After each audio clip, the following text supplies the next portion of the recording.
नमस्कार साथियों। आज हिमाचल के वरिष्ठ लेखक और व्यंग्यकार सुदर्शन वशिष्ठ जी की सालगिरह है। सुदर्शन जी की सालगिरह पर हम सभी की तरफ से उन्हें बहुत सारी शुभकामनाएं। इस अवसर पर आइए सुनते हैं सुदर्शन जी का व्यंग्य पार जाने के लिए। सड़क के पार कुछ नहीं होता। लोग पार जाने के लिए उतावले रहते हैं। पार जाने के लिए अपनी टांगें तुड़वा लेते हैं, हड्डी पसली एक कर लेते हैं, यहाँ तक कि अपनी जान भी गंवा देते हैं। सड़क तो 1 मिनट, 2 मिनट, 10 मिनट या आधे घंटे बाद भी पार की जा सकती है। ऐसी भी क्या उतावली हुई, ट्रैफिक तो थमने दीजिए। पर नहीं, सब्र ही नहीं है। हालांकि पार कुछ भी तो नहीं, पार कभी कुछ नहीं होता। 2 बच्चे जा रहे हैं, एक पार चला जाए तो दूसरा सब्र नहीं करता, एकदम उसी क्षण पार जाने के लिए दौड़ लगाता है, चाहे कदम बढ़ाते ही वह बस से टकरा जाए। यदि माता पिता पार चले जाएं तो सड़क के बीच छलांग लगा देगा, जैसे वह इस ओर ही रह जाएगा और कभी उस पार नहीं जा पाएगा। वैसे सड़क पार करने की जरूरत भी क्या है? इस किनारे चलकर भी गंतव्य तक पहुंचा जा सकता है।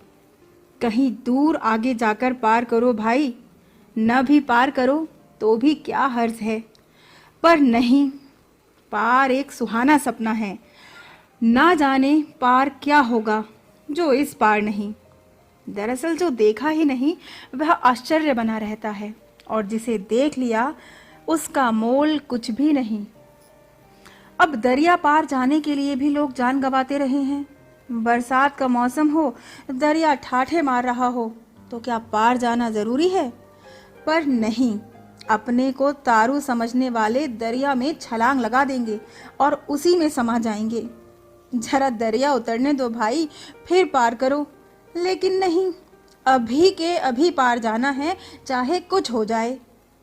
प्रेमियों के लिए भी दरिया दुश्मन हो जाता है।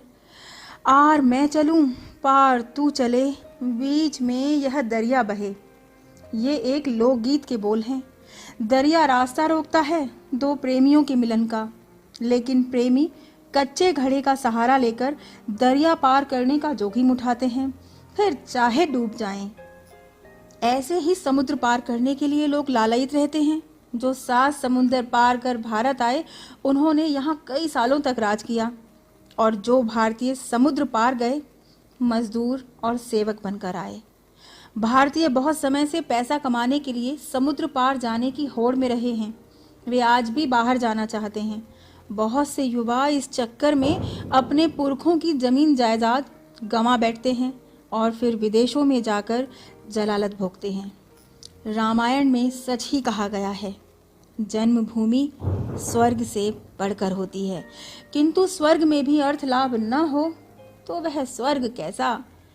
हम सदियों से प्रार्थना करते आए हैं, हे प्रभु भव सागर पार कराओ। भव सागर पार कर भी लिया तो क्या होगा? पता नहीं वहां ऐसी ही जिंदगी मिलेगी या नहीं। ऐसा ही लड़ाई झगड़ा होगा, बैर विरोध होगा, दुख दर्द होगा या नहीं। वहाँ भी हिंदू मुसलमान सिख ईसाई होंगे या नहीं। क्या पता भव सागर के पास इससे भी गया गुजरा संसार हो, और क्या गारंटी है कि वहाँ सब अच्छा ही होगा। लेकिन आवरण तो बना रहना चाहिए, आशा भी बनी रहनी चाहिए। आखिर उसी के सहारे मनुष्य जीता है, और शायद इसलिए लोग पार जाने के लिए दुर्घटना को न्योता दे रहे हैं। जल प्लावन के समय में जब पूरी सृष्टि जलमग्न हो गई, तो मनु ने नौका में बीज, औषधि और ऋषियों को साथ लेकर ऊंचाइयों की ओर सफर किया। उसने मानव जाति और सृष्टि के बीज को बचाया। समझे आप?